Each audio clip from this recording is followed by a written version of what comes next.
Esse trabalho eu chamei de Blue Velvet, que é a partir de um filme de um diretor chamado David Lynch, que é até bem famoso, assim, um diretor meio cult e tal. Enfim, que tem essas obras, né, que tem uma coisa meio absurda e tal. É interessante que, em geral, as narrativas, né, dentro dos filmes dele tem elas são meio fragmentadas, né? Não são histórias assim muito, né? Com início, meio e fim super claro, assim.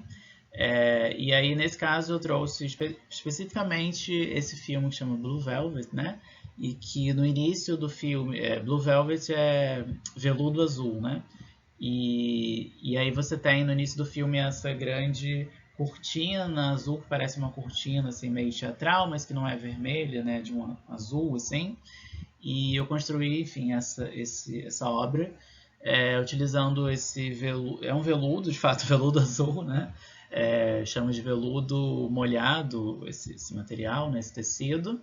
E aí você tem esses insetos dourados, ligeiramente dourados, mas eles também estão um pouco.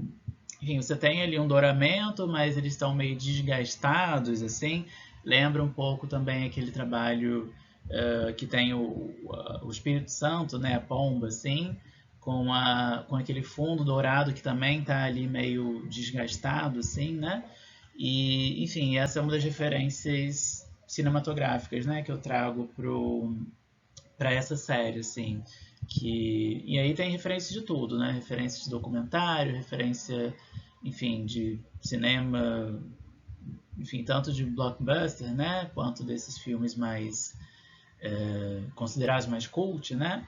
E, enfim, são referências realmente muito diversas, assim, que eu vou trazendo, né, em cada uma dessas obras. Eu falei num trabalho ali atrás, que era o último trabalho da. Enfim, que eu não tinha muita certeza se era o último trabalho dessa subsérie, né, Os Amantes, mas na verdade não era, porque tem esse trabalho aí ainda, que eu chamei de Os Amantes 5, e Cox. Enfim, Cox Cock, né, em inglês, ele se refere tanto a galo, né, quanto a pênis, né, rola, pau, assim, essa tradução, né, esse uso, assim, é como em português um pouco o pinto, né, que é, enfim, pinto de pintinho, mas também pode ser pinto, né, de pênis, assim. E aí eu construí, enfim, essa imagem que eu queria já há muito tempo, né, trabalhar com esse símbolo essa simbologia do arco-íris, porque, enfim, é um símbolo muito rico, na verdade, né? Você tem tanto essa questão da bandeira LGBTQIA+, né, com as cores, tal, do arco-íris, e que em geral fica muito restrito a isso, né? Você tem o arco-íris, então é porque é LGBTQIA+, tal, mas ele tem uma simbologia assim, muito rica, né? Então, na própria, enfim, com essas referências de iconografia cristã, né? Ele é o símbolo, né? Depois é a aliança enfim, dentro da Bíblia de Deus com a humanidade, né? Então ele simbolizaria, né? Essa aliança, né? Essa união. Então, enfim, o arco-íris é um símbolo que pode ser um símbolo LGBTQIA+, ou pode ser um símbolo cristão, ou enfim, ele também tem várias outras leituras, né, possíveis. E eu fiz essa imagem tendo também um pouco em mente, assim, aquela música do Mágico de Oz, que é Somewhere Over the Rainbow, que, enfim, fala desses pássaros que voam acima do arco-íris, e aí isso tá, eu acho que, de uma certa maneira, imbuído dentro dessa imagem, né, que eu fiz. Esse trabalho, The Dover Hope, é o único trabalho que eu fiz em 2019, enfim, né, em que você sabe quem já estava eleito, assim. Não foi um ano que eu produzi muito, na verdade. Acho que tem um pouco a ver, sim, com essa.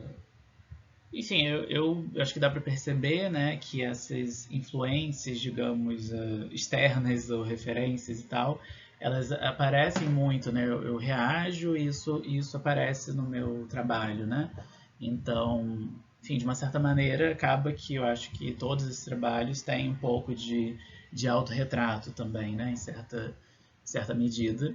E esse título, né, The Dover Hope, eu tirei enfim, de uma letra de uma música da Fiona Apple, e que ela fala, né, que viu o Dover Hope seria é meio que, é quase que a pomba da paz, mas seria a pomba da esperança, né, a pomba da esperança, e que ela vê essa pomba no céu, né, voando, e na verdade era só um saco de papel, né?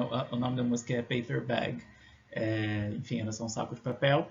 E aí você tem essa. Nesse caso dessa imagem, eu tenho uma fotografia de uma amiga minha que estava viajando, e aí ela tinha fotografado uma imagem de um mato, assim, que tinha umas penas que eu acho que eram penas de galinha até lá. Não sei se a galinha tinha sido morta, né? Provavelmente comeram, alguma coisa assim. E aí eu trouxe essa imagem, né, que é a pomba da esperança, mas que ao mesmo tempo você, né, cadê a pomba? Você tem esses índices aí, né, essas penas, essas penugens assim. Então é possível que ela tenha sido assassinada, né, ou predada, enfim. Todo tipo de coisa pode ter acontecido, ou pode ser que ela simplesmente, sei lá, esteja fora do campo da imagem. Mas eu acho que provavelmente a única imagem assim dentro dessa série em que não existe o. Enfim, você tem uma referência, né, a um personagem, a um animal, mas ele não está presente na imagem, né? É uma imagem mais de uma paisagem, assim, digamos.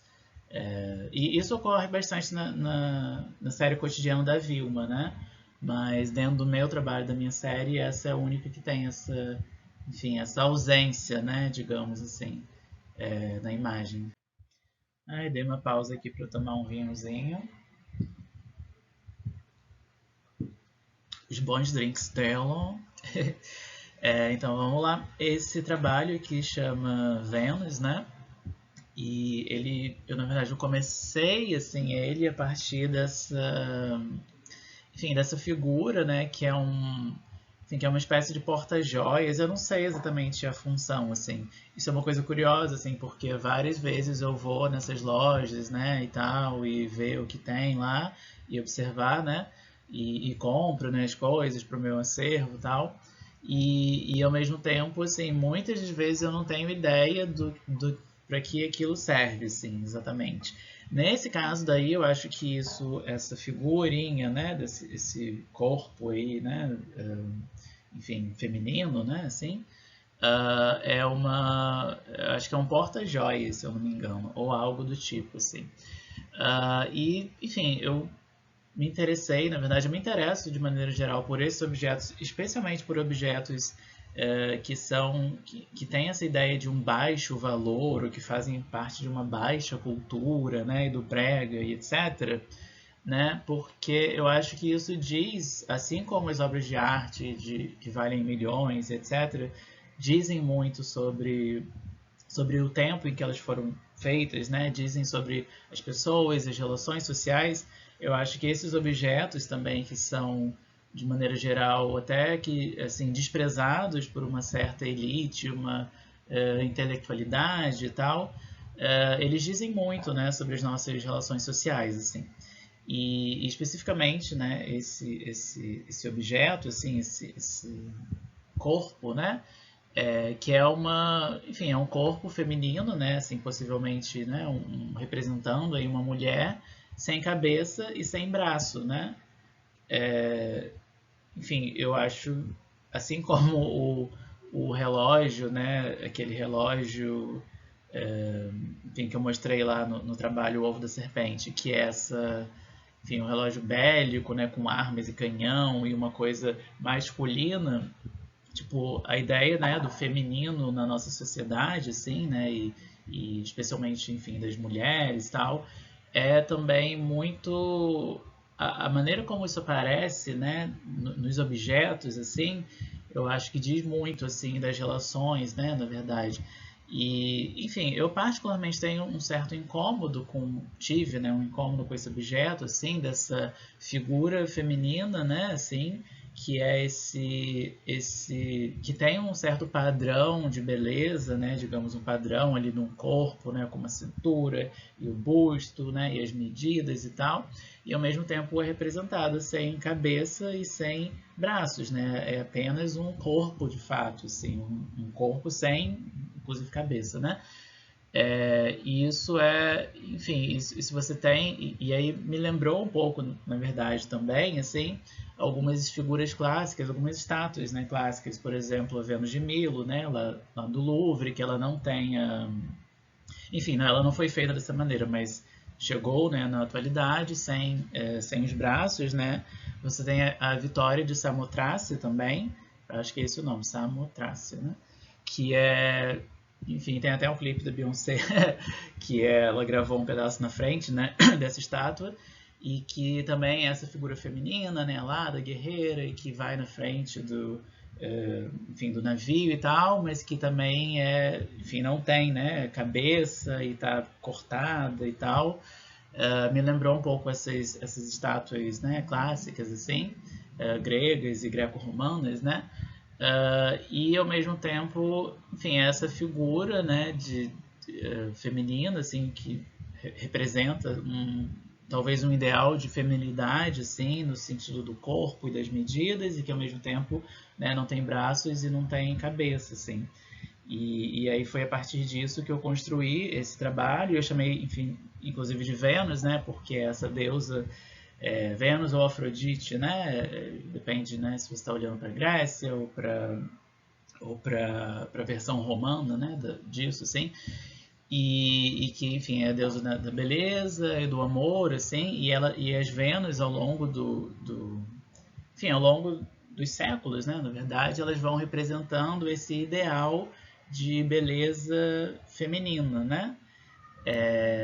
Enfim, foi por isso que eu escolhi esse título, e ao mesmo tempo ela tem esse vestidinho rosa, assim, que enfim, né, atualmente, assim, tem inclusive essa frase, né, essas coisas, assim, famosas, meninos vestem azul e meninas vestem rosa, assim, e aí eu incorporei esse rosa também no cenário como um todo, né, porque, enfim, se você vai na sessão, eu costumo ir muito, né, para ver coisas de brinquedo e tal, para comprar coisas para o meu trabalho, assim, para pesquisar.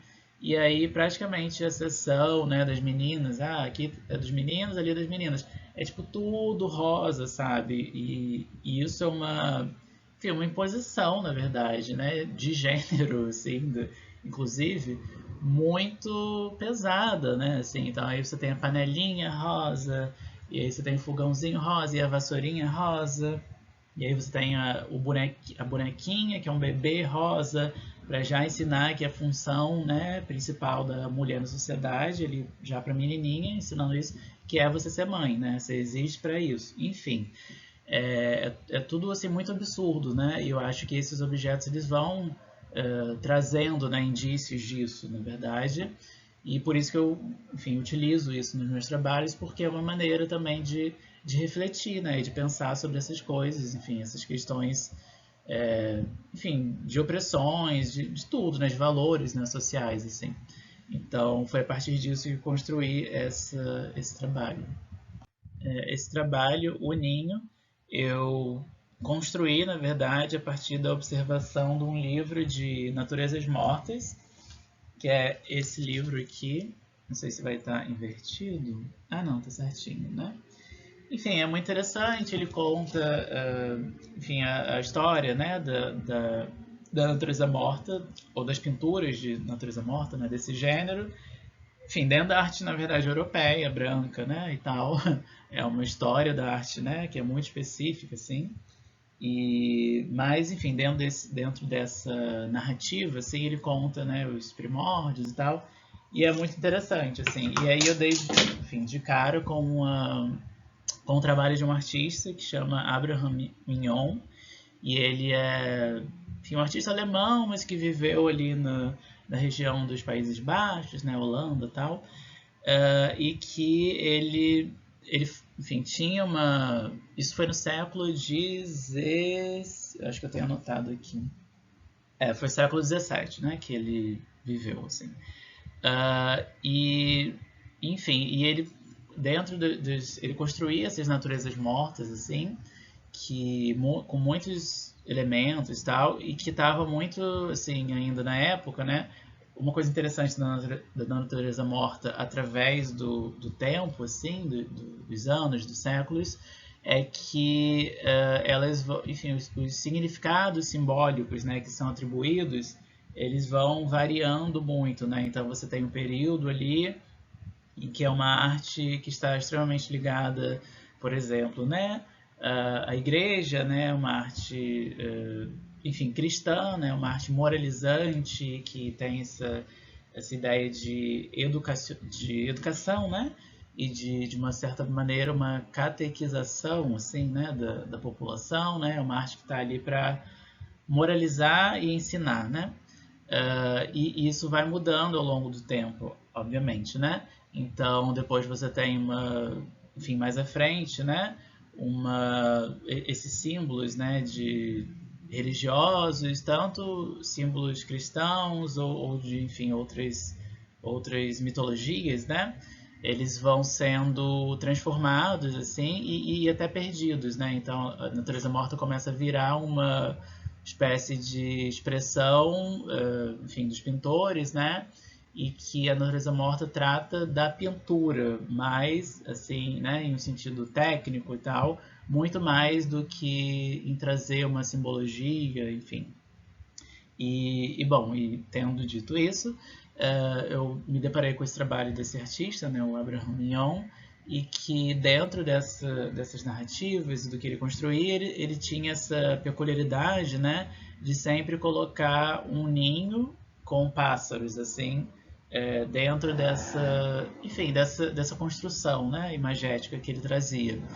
E aqui nesse caso eu fiz, na verdade, uma versão, enfim, bastante barroca, na verdade, é, construindo esse ninho, né, e também novamente trazendo a questão do tecido, né, desse tecido vermelho, que é um veludo também, né, esse veludo molhado que chama, e construindo esse ninho de uma maneira que ele está construído para a imagem, né?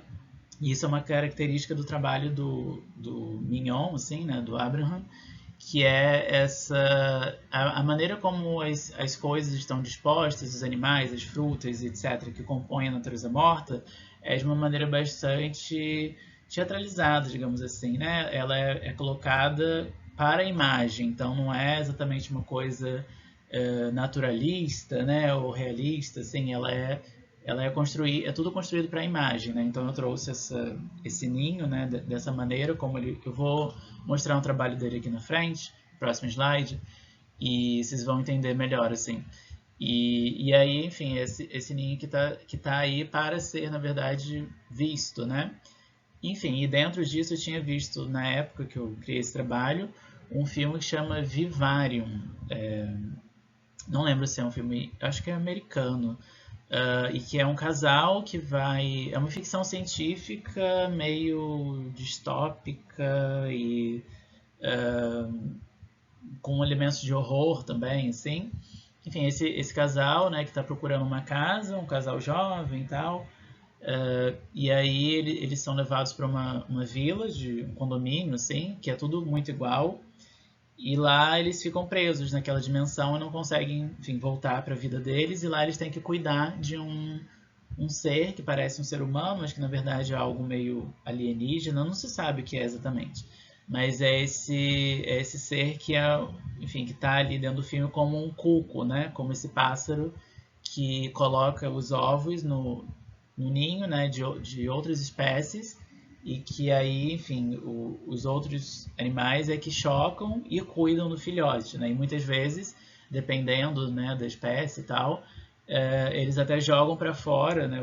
Quando nasce o passarinho, né, o cuco, ele joga para fora os ovos ou os outros filhotes, né?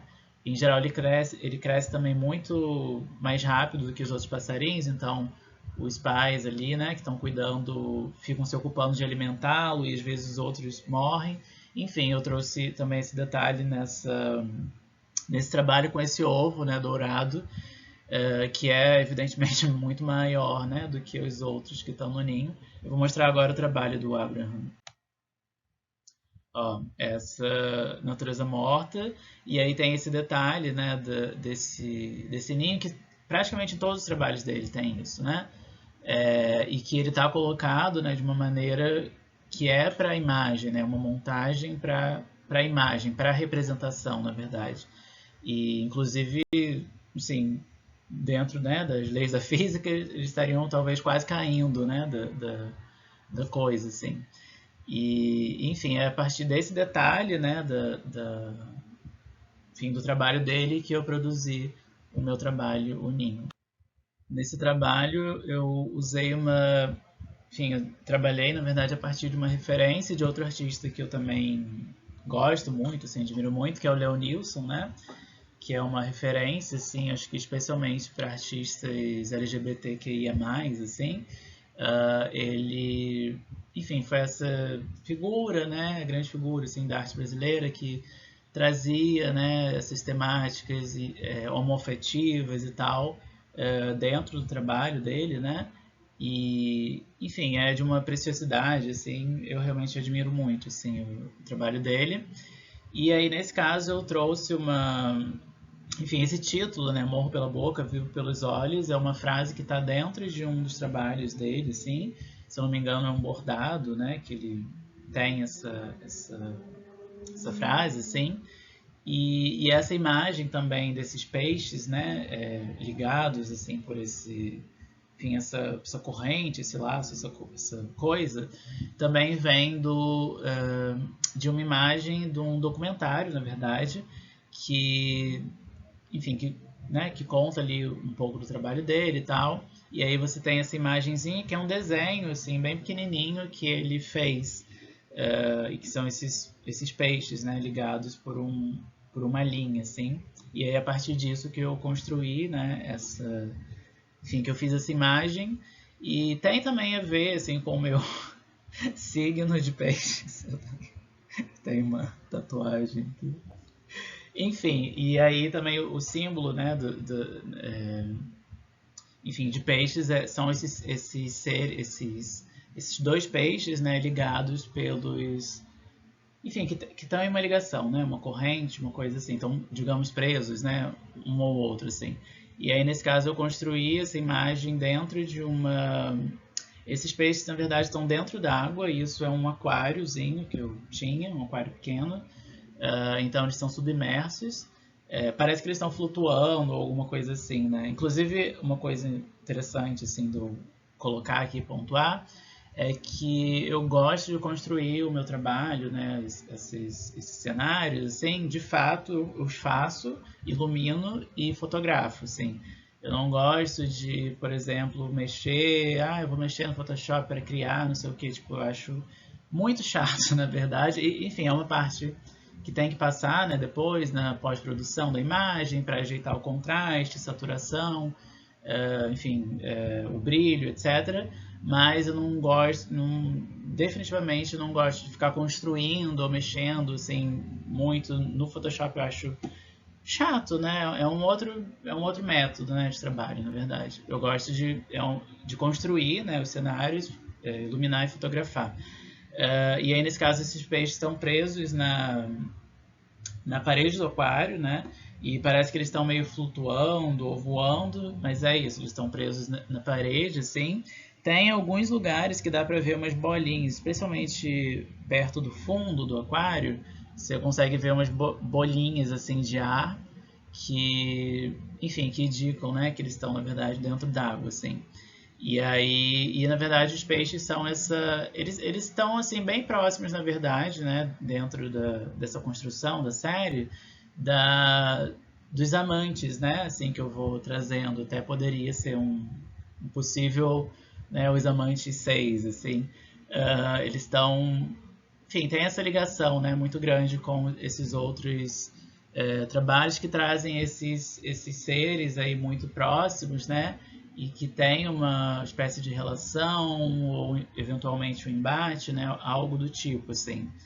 e ao mesmo tempo são iscas, né? São peixes, enfim, representações até razoavelmente realistas, né? De peixes, mas que são iscas para pegar outros peixes, né? Então tem toda essa relação, enfim, né? Do afeto e do amor, e, enfim, e de uma que eventualmente, né, estão dentro de uma condição ali de enfim, de opressão, na verdade, né? Que é quase sempre que eu trago nesses trabalhos, assim. Mas, enfim, são peixes e são iscas ao mesmo tempo, né?